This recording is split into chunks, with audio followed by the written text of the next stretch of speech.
Hey everybody, in today's video I'm going to show you how you can create a candlestick chart like this right in Google Sheets. The benefit of a candlestick chart is, unlike a simple line chart, it contains a lot more information. So you have a stock's opening price, its closing price, its low and its high, so you can get a lot more information through just a single chart. So it can help you if you do technical analysis or you want to plot out some trends and that sort of thing. So I'm going to delete this and I'm going to start from scratch here. And the goal is going to be to create a template that you can reuse over and over again. So I'm going to start with setting up some variables, one for the ticker symbol and one for the start date, so that you can adjust the range as you need to. For this example, I'm going to use Apple's ticker. The start date, you want to enter this as in a month, day, year, day, month, year format, whatever your regional settings are, just so Excel reads it as a number. So I'm going to do 8/1/2023 for August 1st, 2023. Even though it formats it as a text, don't enter it as a text, because I've had it run into errors when doing it that way. So now that we've got that, what I'm going to do is use the Google Finance function, and through this we can get a whole lot of attributes through here. So for the ticker, I'm going to select Apple, comma. Then for the attribute, I'm going to select the closing price, so close in quotes. For the start date, I'm going to select my variable here. And then for the end date, I'm going to use the today function. So the today function, you type in today, open and close parentheses, and that's it. Now I'm going to close this out, hit enter, and now it populates the closing values up until today's date. Now, for this example, I'm going to just strip out the date here. I'm gonna add it back later, but for now, I just want closing price. And I'm going to use the index function to specify that I don't care about the row, but I just want the second column, the entire second column. And now I've just got that those closing price values. I'm going to match them up to the date later, but for now, I'm going to do this just to copy everything, and just to get all the values that I need. And because I'm using variables, I want to freeze these cells just to make sure that I'm referencing the same thing over and over, the same date, same ticker symbol. So now when I Control C, Control V, I can just change the closing value to, say, the opening value. And just like that, we've got the open. I'll do the same thing for the high and the low. And by doing so, I've got all the data that I need. Now, the one thing I still need to do is I need a date. So what I'm going to do is actually move these over a few columns, and I'll show you why in a second. So I'm going to copy this one more time, except this time it doesn't matter what I'm pulling. This time I'm just going to grab the first column. And the problem with Google Sheets when pulling these values, these date values, is that they include the time, even though I formatted here that doesn't include it. You can see it's got 1600 hours, so that's the time the market closes, 4 p.m. Eastern.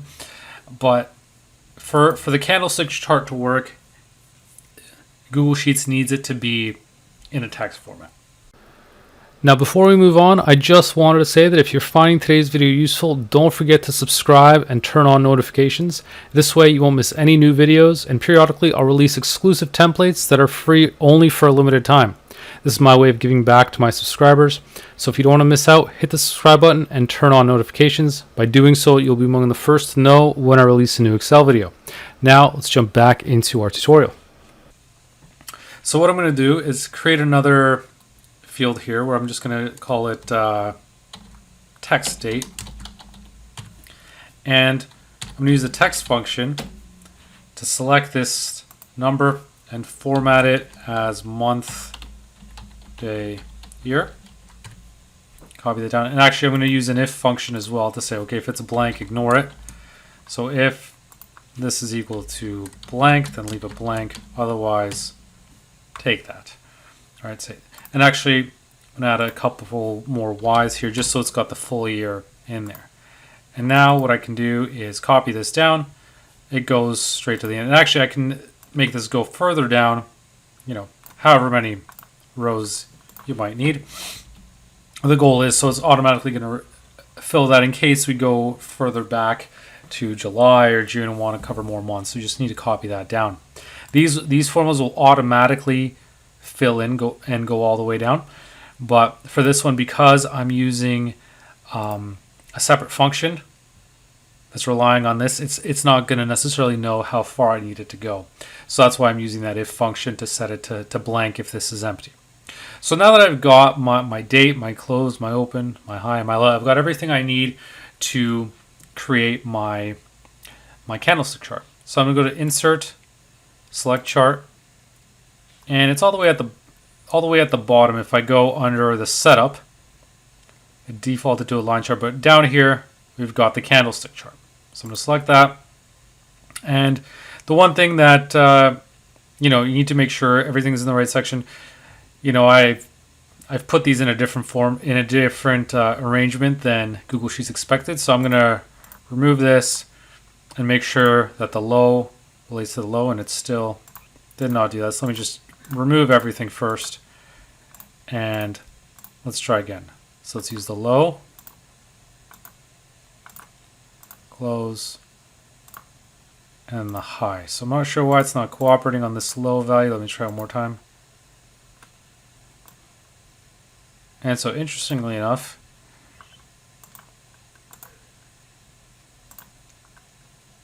we got the open, so the high, the close, the open, just that low. There we go. So kind of a little bit finicky with this. So just make sure when you're setting this up that you've got everything aligned, that you don't got the highs and lows, because obviously your chart's going to look different if your data's in the wrong spot, not where it should be.